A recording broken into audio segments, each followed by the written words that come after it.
키예프가 가장 강한 위치에 있을 때 우크라이나와의 협상 가능성 배제하지 않는 푸틴 대통령. 스위스 부르겐 슈토크 휴양지에서 열린 우크라이나 평화 회담의 둘째 날인 6월 16일 우크라이나 외무장관 드미트로 쿨레바는 언론과의 인터뷰에서 충돌 양측이 진정한 평화를 이루기 위해 어느 시점에서 협상에 참여해야 할 것임을 인정했습니다. 쿨레바 장관은 다음 정상회담이 전쟁의 종결이 되는 것이 목표이다. 그리고 물론 협상 테이블에는 상대방도 필요하다라고 말했습니다. 키이우의 최고 외교관은 전쟁을 끝내기 위해서는 양측이 모두 필요하다는 점을 분명히 했는데요. 그는 우리의 임무는 그 시점에서 우크라이나가 가장 강한 위치에 있도록 하는 것이다라고 말했습니다. 러시아 측에는 크렘린 대변인 드미트리 페스코프가 러시아 대통령 푸틴이 우크라이나와 협상할 가능성을 배제하지 않았으나 어떤 협상이든 신뢰성을 확인하기 위한 보장이 필요하다고 말했죠. 페스코프 대변인에 따르면 푸틴 대통령은 키이우가 새로운 러시아 지역에서 철수한 후 즉시 휴전하고 우크라이나와 협상할 준비가 되어 있다고 명확히 밝혔습니다. 푸틴 대통령은 또한 우크라이나와의 협상에서 합법적인 기관들의 존재를 언급했습니다. 이 성명은 스위스에서 우크라이나를 위한 평화 정상회담이 막 끝난 시점에 크렘린 대변인이 발표했는데요. 페스코프 대변인은 러시아가 대표하지 않는 정상회담이 무의미하다고 주장했습니다. 쿨레바 장관은 기자들에게 몇몇 유럽과 북미 이외의 국가들이 갈등에 대해 다른 입장을 가지고 있으며 이는 우크라이나가 받아들여야 하는 현실이라고 언급했습니다.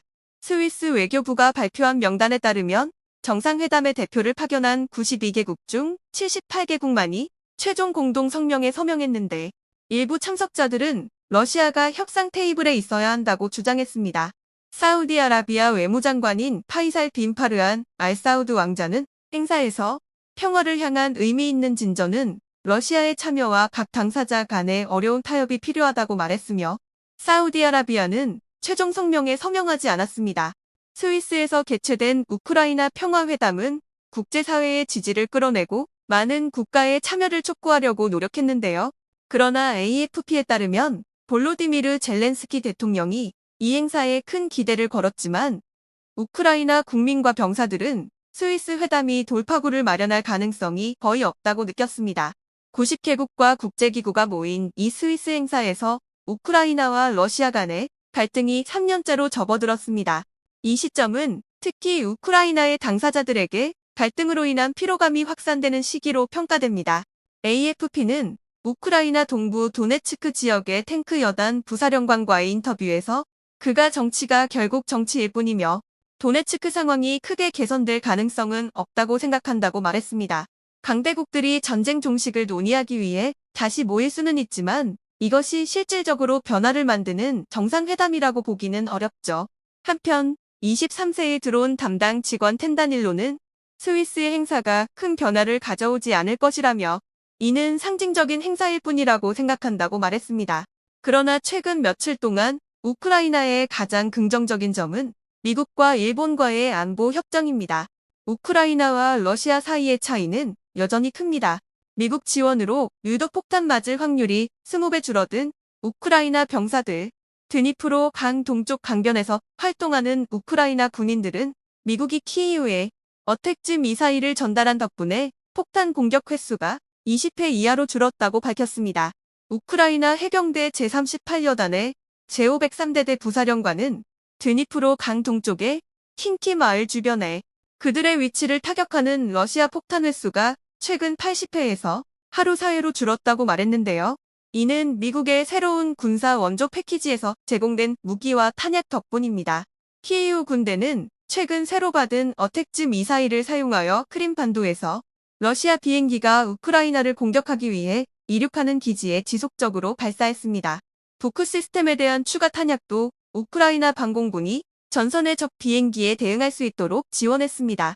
러시아의 대규모 폭탄 공격은 우크라이나 병사들에게 악몽이 되고 있으며 그들은 이것을 지옥의 무기라고 부르고 있습니다. 한 우크라이나 병사는 폭탄이 큰 피해를 입히고 병사들의 정신적 압박을 가중시킨다고 말했습니다. 이 폭탄이 위험한 이유는 세 가지입니다. 첫째, 폭발의 영향이 포탄이나 전선에서 사용되는 다른 탄약보다 큽니다. 둘째, 이 폭탄은 40km 떨어진 거리에서 발사될 수 있어 우크라이나는 제한된 공급량을 가진 장거리 요격 미사일을 사용해야 합니다. 러시아가 오래된 폭탄을 조정하는 비용은 저렴합니다. 마지막으로 영국 왕립 합동군사연구소의 수석 연구원인 저스틴 브롱크에 따르면 러시아는 우크라이나가 방공 시스템을 위해 미사일을 보충하는 것보다 많은 FAB 폭탄 키트를 생산할 수 있습니다. 따라서 직접 격추하는 것은 지속 가능한 전략이 아닙니다. 러시아의 새로운 폭탄은 소련 시대의 FAB 폭탄을 개조한 버전으로 첫 번째는 1946년에 설계된 FAB-250입니다. 이 모델들은 공중에서 투하되는 큰 폭발력을 가진 탄두입니다. 그 중에서 FAB-1500은 가장 최신 버전으로 675kg의 폭약을 싣고 목표에서 40에서 70km 떨어진 거리에서 발사되며 200m의 파괴 반경을 가지고 있죠. 이 폭탄은 러시아 군사 관찰자들에 의해 건물 파괴자라고 불립니다. 캐나다 정부는 최근 우크라이나에 50대의 전투 지원 장갑 차량 중 첫 번째 분을 전달했다고 디펜스 블로그가 보도했습니다. 우크라이나 캐나다로부터 50대의 장갑차 받았고 러시아 젤렌스키가 협상해야 한다고 선언. 캐나다 온타리오주에 위치한 제너럴 다이내믹스 랜드 시스템즈 공장에서 캐나다 관리들이 주최한 행사에서 우크라이나에 1,004대의 엑스부를 전달했는데요. 캐나다 국방부 웹사이트에 게시된 성명에 따르면 이 엑스부들은 전선에서 병력 수송과 부상병 지원을 포함한 다양한 역할을 수행할 예정입니다. 이 장비들은 지난해 9월 저스틴 트루도 캐나다 총리가 발표한 우크라이나에 대한 6억 5천만 달러의 원조 패키지의 일환입니다. 캐나다 주재 우크라이나 군사 참모인 안드레이 슈밀리크 대령은 전달식에서 캐나다가 키이우에 엑스부를 전달하는 것이 양국 간의 국방 협력의 강력한 상징이라고 말했습니다. 이전에 러시아의 유럽안보협력기구 상임대표인 막심 부야케비치는 키이우에 무기를 제공하는 국가들이 현장에서 상황을 크게 바꿀 수 있는 무기를 가지고 있지 않다고 주장했습니다. 전장에서 시험된 무기들은 단지 군사적 대결을 연장시키고 더 많은 사상자와 파괴를 초래할 것이죠. 크렘린 대변인 드미트리 페스코프는 서방이 제공하는 어떤 무기도 러시아의 우크라이나 특별 군사작전의 진행을 바꿀 수 없다고 확신했습니다. 페스코프는 6월 16일 우크라이나 지도자 볼로디미르 젤렌스키가 푸틴 대통령의 평화 제안을 고려해야 한다고 말했으며 전선 상황이 키이우에게 더욱 악화되고 있다고 언급했습니다. 타스 통신에 따르면 페스코프 대변인은 젤렌스키는 항상 우크라이나를 위해 무엇이든 할 준비가 되어 있다고 말합니다. 그는 상황이 더 나빠지지 않도록 무엇이든 할 준비가 되어 있는지 지켜봅시다라고 말했습니다. 그는 러시아와 우크라이나 간의 협상이 있을 수 있지만 결과는 우크라이나의 합법적인 정부가 받아들여야 한다고 강조했습니다. 그는 푸틴 대통령이 협상 가능성을 포함해 어떤 것도 배제하지 않았다고 강조했습니다. 우크라이나 언론은 서방의 지원을 받는 포탄 첫 번째 물량이 우크라이나로 향하고 있다고 보도했습니다. 우크라인폼에 따르면 체코 외무장관 얀 리파브스키는 최근 몇 달 동안 체코가 유럽연합의 국가들로부터 포탄을 구매하여 우크라이나에 공급해왔다고 밝혔습니다. 우크라이나 군인들이 심각한 탄약 부족에 직면해 있는 상황에서 리파브스키 장관은 최근 여러 국가와 협정을 체결하고 여러 국가로부터 우크라이나에 탄약을 운송할 수 있었다. 이로 인해 우크라이나가 자국을 방어할 수 있는 자원을 확보할 수 있었다라고 말하며 탄약을 판매한 국가들에 대한 세부 정보를 제공하지 않았죠. 체코 외무장관은 우리는 우크라이나가 더 많은 포탄을 필요로 한다는 것을 알고 있기 때문에 더 많은 협정을 맺기를 희망합니다라고 덧붙였습니다. 우크라인폼에 따르면 체코 총리 페트르 피알라는 지난 2월 말 체코가 제안한 이니셔티브에 따라 최대 15개의 EU 회원국이 우크라이나 군대의 포탄 부족 문제를 해결하기 위해 참여할 준비가 되어 있다고 발표했는데요. 그러나 미국의 본부를 둔 전쟁연구소에 따르면 우크라이나 동북부 부울레다르 근처에서 활동하는 우크라이나 병사들은 서방이 제공한 탄약이 그들의 전선에 도착하기 시작했다고 텔레그래프에 말했습니다. 그러나 이 지역의 러시아군은 여전히 화력에서 우위를 점하고 있습니다.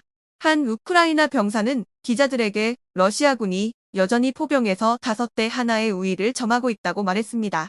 또 다른 우크라이나 병사는 에스토니아의 에어 신문과의 인터뷰에서 서방이 제공한 탄약이 전선에 도착하기 시작했지만 아직 규모가 크지 않으며 러시아 군대가 이 분야에서 여전히 상당한 우위를 점하고 있음을 인정했는데요. 이스는 모스크바 군대가 미국의 전폭적인 지원이 우크라이나 군대에 도달하기 전에 전술적 승리를 달성하려고 시도하고 있다고 추정합니다. 서방이 제공한 원조의 첫 번째 물량을 받은 후 전선에서 전술적 효과와 작전을 달성하는 데 시간이 걸릴 것입니다.